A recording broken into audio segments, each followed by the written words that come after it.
Tagawas ka out. Meron pati pa rin ang prosecution team na kanilang mapapatunayan yung umarigyo gratin well si Chief Justice Renato Corona at umaasa raw sila na makukumbinsi nila ang mga senador na tanggapin ito. Patuloy daw ang kanilang pagkakalkal ng ebidensya at katunayan ilang tao pa nga ang gusto nilang iharap sa impeachment body. Nasi Kuya. Dumadaan man sa butas ng karayom ang pagpepresenta na ebidensya, naniniwala ang prosecution team na mapapatunayan pa rin nila na malinakaw na yaman umano si Chief Justice Renato Corona. Sa tamang panahon na lang daw nila ililihis sa mga senador na wag baliwalain ang kanilang umanong mga ebidensya kaugnay dito. Sa ngayon, masaya na raw ang prosecution team na naiharap si PIR Commissioner Timothy Renares sa impeachment body. And later on, pagkakita ko na ngayon yung mga hindi lang ni yung mga anak niya na supposed bumili ng mga properties niya. Pagkakita mo na ngayon yan at nakalaki ng disparity. It's impossible talaga. Kasi sa bumili niya, then I suppose that at the end of the day, it will be very difficult for the senators not to allow yung ill-gotten wealth. Na ibang source of income ang pagkakasado, kundi ang kanyang sweldo sa gobyerno. May para na ang mga property na nakapiglara sa kapital Tama yan. Dali.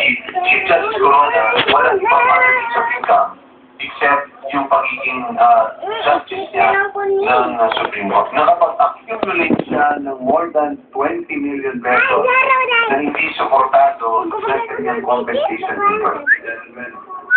Mainit man ang debate kaugnay sa umuling tabong yaman ni Chief Justice Renato Corona. Tuloy raw ang Kudyo! prosecution sa pagkalkal sa ebidensya ng testigo ihaharap nila sa impeachment court.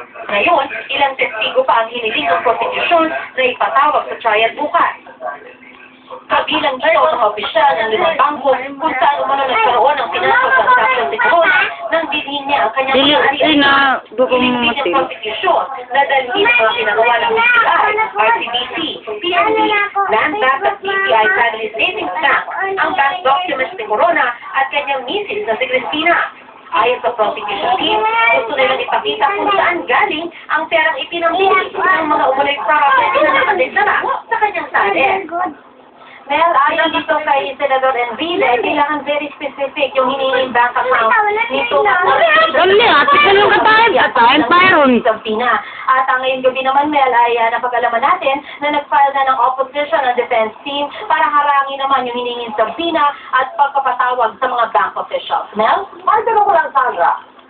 Inalang ba yung mga kinita ng punong maestrado bago sa pumasok sa hudikatura? Parang nadinig ko 2002 ang umpisa. Ano yung mga nakalipas sa panahon, Sandra? Mel, bale, nung mga naunang pagdinig ay hiningi yung kanya mga SALN nung siya nagtatrabaho pa sa Malacanang at sa Office of the Vice President. Pero kanina ay nung hinihingi na yung ITR ay inopose ito at sinabi na mag-concentrate na lamang muna tayo doon sa kanyang ITR noong siya ay punong maestrado na at siya ay Associate Justice ng Korte Suprema, Mel? So hindi kinonsidera yun, yung dati niyang mga income. Yung income tax return, Mel, ay nakafocus lamang yung araw. Maraming salamat sa'yo, Sandra. Manayam na? Kumpiyansa naman ang depensa na kaya na lang ipagtanggol ang punong